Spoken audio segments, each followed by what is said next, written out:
Hey, what's going on, gang? Nate on the Stone here. Welcome back to my channel. November 21st, 2020 was a momentous date. The 400th anniversary of the Pilgrim signing the Mayflower Compact.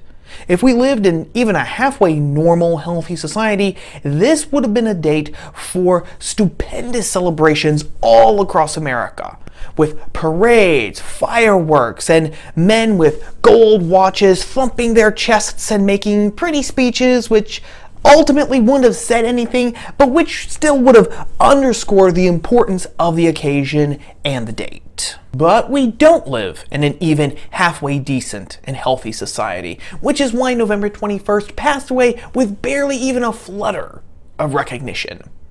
Which is why we're correcting that here today. Now you might be sitting there thinking, Nate, so what? The 400th anniversary of the signing of a document that we barely even talked about in history class?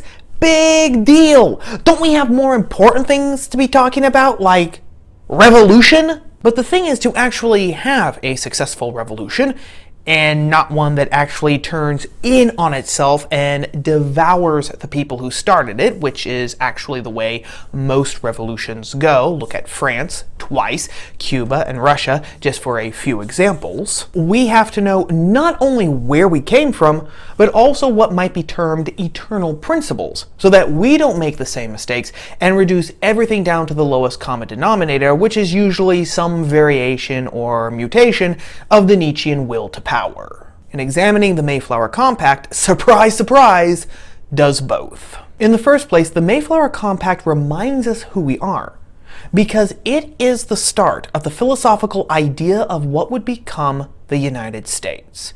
Now, physically, the United States had its beginnings in the South, with the founding of Jamestown, Virginia in 1607. But it was the Pilgrims and their compact way up there at Plymouth Rock that actually planted one of the first intellectual seeds of what would become the United States. Now, this in and of itself raises another question: who exactly were the Pilgrims? When we think about them today, I would be willing to bet that the image we conjure up in our minds is a bunch of dour, sour grapes perpetually dressed in black and terrified constantly that somebody somewhere was having a good time, to paraphrase the early 20th century cultural critic H.L. Mencken. This is wrong. Yeah, just a little bit. In the first place, the Pilgrims were not Puritans, which is the group that Mencken made his original quip against. Today, I know we often use the terms Pilgrim and Puritan interchangeably, but they were two completely separate groups of people. The Pilgrims, who arrived in the New World before the Puritans in 1620, were a group of English separatists, which means that they were a group of Christians who believed that in order to be truly Christian, they had to completely sever or separate themselves from the Anglican Church, the Church of England, which King Henry VIII had formed in 1534. This is actually why the Pilgrims left England in the first place, going first to Holland and then to the New World, after they were afraid that their children were becoming too Dutch, saying that they were not going to be part of the Church of England, the official national church of the land, might I add, and their opinion that the Church of England needed to be completely scoured away so that true Christianity could take its place, did not make you a lot of friends within the ruling powers. The Puritans, on the other hand, were not separatists. They believed that they could reform the Church of England from the inside out.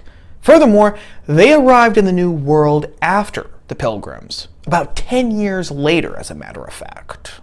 Okay, split hairs all you want, Stone, but they still didn't want people having a good time. Actually, in one of the most beautiful ironies of history, the Pilgrims and the Puritans were not puritanical at all. The late great American historian Edmund Morgan pointed out in a lifetime of scholarly research that the Pilgrims and the Puritans wore bright clothes, enjoyed smoking, enjoyed playing cards, enjoying drinking, enjoyed going to parties and dancing. They even enjoyed doing the old devil's tango, as long as they were doing it with their spouses, of course.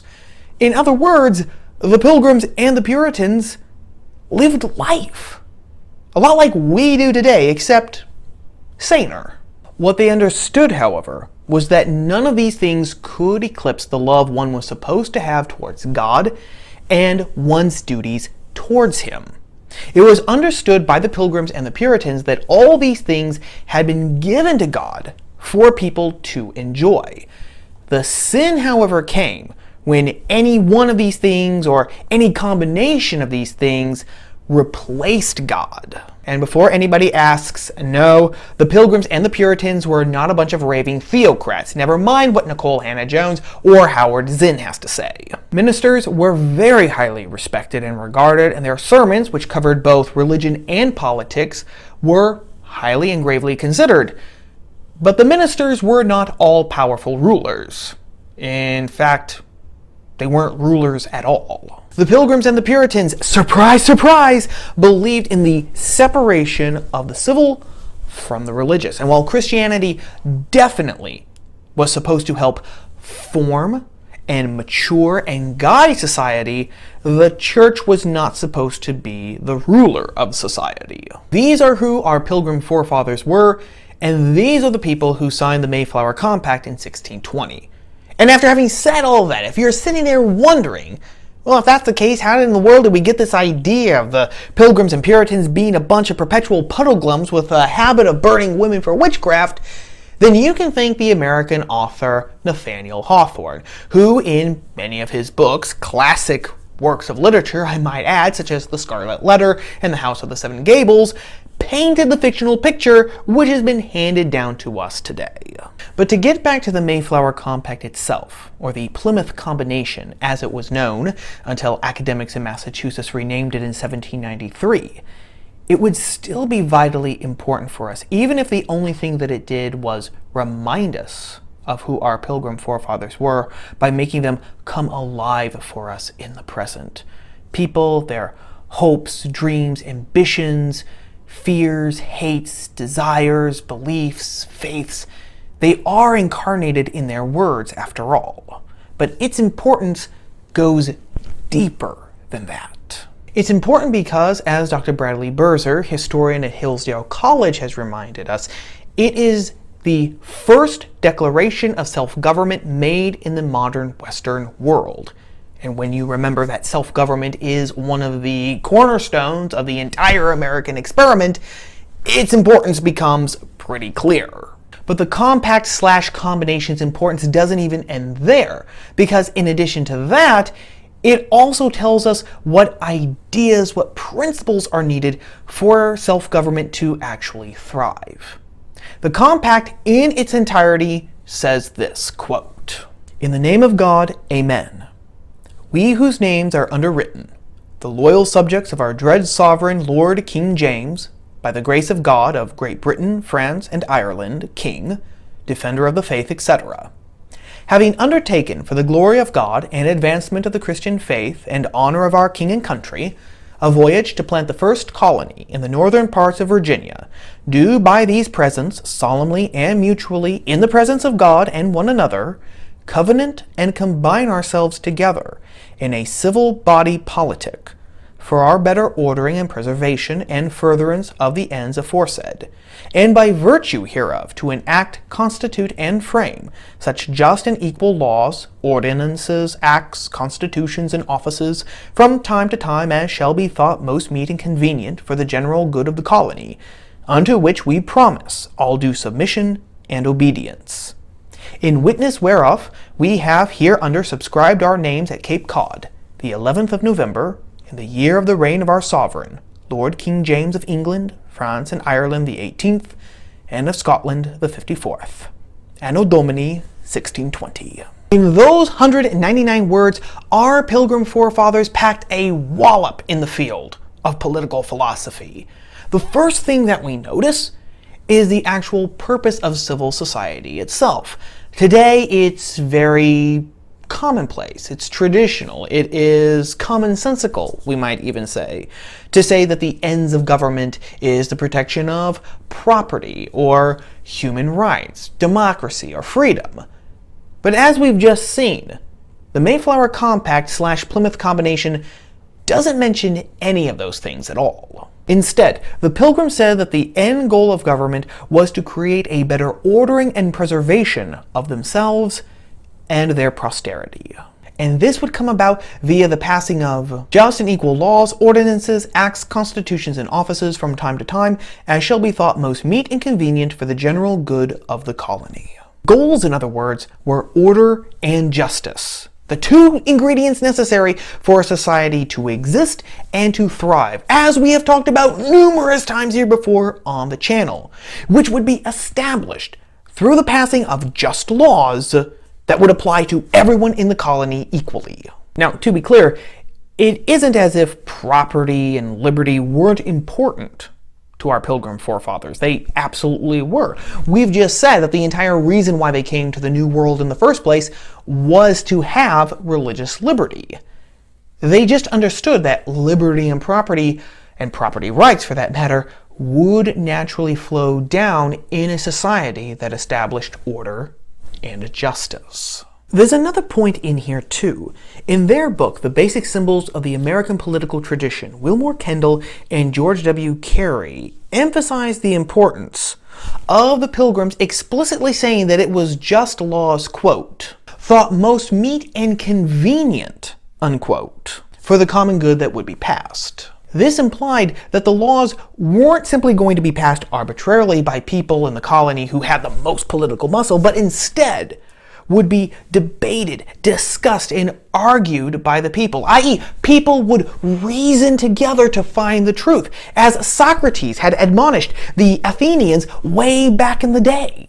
And this, in and of itself, has an entire cornucopia of inferences within it, such as the idea that there is a universally shared human nature, that this human nature is essentially rational, that there is objective truth, that man on the individual and on the universal level has a telos or end. All of these ideas, by the by, are necessary for your society to grow, flourish, and thrive. You also might have noticed that the Pilgrims chose a very specific word to put into the combination: covenant. We, quote, covenant and combine ourselves into a civil body politic, unquote. Now, covenant is a word that has practically gone extinct in our lexicon today, but its importance cannot be overstated because with this one word, our Pilgrim forefathers raised the sort of society they were creating in Massachusetts. Instead of simply creating a society and government through a social contract, i.e., we all agree to give up some of our freedoms that are found in the state of nature so that we can actually tolerate each other and won't go around hacking each other to pieces, the Pilgrims instead created a divinely bound society. Because the covenant isn't simply a contract that lawyers draft up every other day. It is instead a pact between two or more people and God himself. Here, the signers of the combination made the pact between themselves and God explicitly clear when they said, quote, we do by these presents solemnly and mutually in the presence of God and one another, unquote. As Dr. Bradley Burzer again has said, the Pilgrims didn't simply agree to live together in peace. They instead swore an oath to live justly before themselves, their neighbors, and in the eyes of God, for their own salvation and for the common good of the colony. And this is important for a very crucial reason. It keeps the transcendental and the ideal at the forefront. Here might be a very unpopular take. If the transcendental, the ideal, we could just as easily say the divine, isn't put at the forefront of a society, that society is going to dissolve. The 20th century Italian philosopher Augusto Del Noce made this point in his writings, and actually when you sit down and think about it, it's just common sense. The divine / the ideal doesn't change, because if it could change, then it wouldn't be the ideal anymore. It therefore acts as an anchorage for a society as well as a Polaris, an unchanging measuring stick by which a society can measure itself and align itself. If it's forgotten and rejected, something is going to have to take its place. Nature and vacuums and all that. And what will end up taking its place? Fads, fashions, the will to power, the vox populi, which will be declared by eloquent demagogues to be the voice of God. Our Pilgrim forefathers understood these things, which is one primary reason why they were able not only to survive but to thrive 3,000 miles away from the motherland in the middle of the wilderness. To be as successful as they were will require us to relearn those primordial lessons and to be thankful that they forged the path for us. But as always, what say you? Is the Mayflower Compact / Plymouth Combination a tabernacle of timeless wisdom and knowledge as to the principles that are required for a society to exist and thrive? Or is it just a piece of history that's 400 years old and it can go back to gathering moss? As always, let me know your thoughts, ideas, and opinions in the comment box below. Well, that about wraps up everything for right now, gang. As always, before you go, if you could give the video a like and share it with your friends on social media, I'd be very much obliged. And if you like videos about culture, politics, religion from a very unique POV anymore, then don't forget to ring that bell like Quasimodo after subscribing to the channel. You've got to make sure to ring the bell because good old YouTube is still hiding my videos on my channel, so you've got to ring the bell so that I don't upload any videos and you never be the wiser for it. As always, thank you for watching, for giving me a little bit of your day. Thanks to everyone who has already subscribed. I am very grateful to you all. So as always, gang, stay safe and stay free by daring to read, think, speak, and write. Take care. I will talk to you soon. Ciao.